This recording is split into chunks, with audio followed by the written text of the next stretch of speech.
നമസ്കാരം. പ്രധാന വാർത്തകൾ.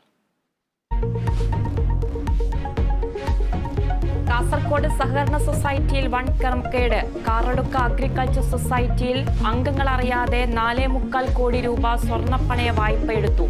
സൊസൈറ്റി സെക്രട്ടറിക്കെതിരെ കേസെടുത്തു പോലീസ്. നടപടി CPIM മുള്ളേരിയ ലോക്കൽ കമ്മിറ്റി അംഗം രതീഷിനെതിരെ. കോഴിക്കോട് നഗരത്തെ നടുക്കി അപകടം. ആംബുലൻസ് ട്രാൻസ്ഫോമർ ഇടിച്ച് കത്തി, രോഗി വെന്തു മരിച്ചു. അപകടം പുലർച്ചെ 3:30-ഓടെ. മരിച്ചത് ശസ്ത്രക്രിയക്കായി കൊണ്ടുവന്ന നാദാപുരം സ്വദേശി സുലോചന.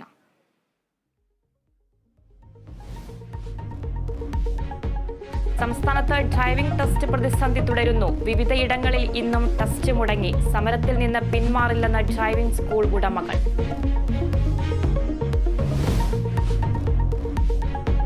സംസ്ഥാനത്ത് മഴ തുടരും. ഒറ്റപ്പെട്ട ഇടങ്ങളിൽ ഇടിമിന്നലോടുകൂടിയ ശക്തമായ മഴയ്ക്ക് സാധ്യത. പത്തനംതിട്ടയിൽ യെല്ലോ അലേർട്ട്.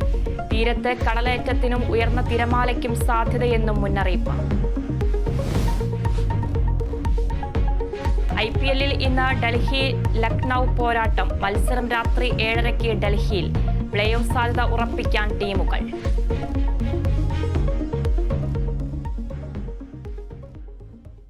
വാർത്തകൾ വിശദമായി നോക്കാം. കാസർഗോഡ് സഹകരണ സൊസൈറ്റിയിൽ വൻ ക്രമക്കേട്. കാറടുക്ക അഗ്രികൾച്ചർ സൊസൈറ്റിയിലാണ് 4.76 കോടിയുടെ തട്ടിപ്പ് കണ്ടെത്തിയത്. അംഗങ്ങൾ അറിയാതെ അവരുടെ പേരിൽ സെക്രട്ടറി സ്വർണ്ണപ്പണയ വായ്പ എടുത്തു.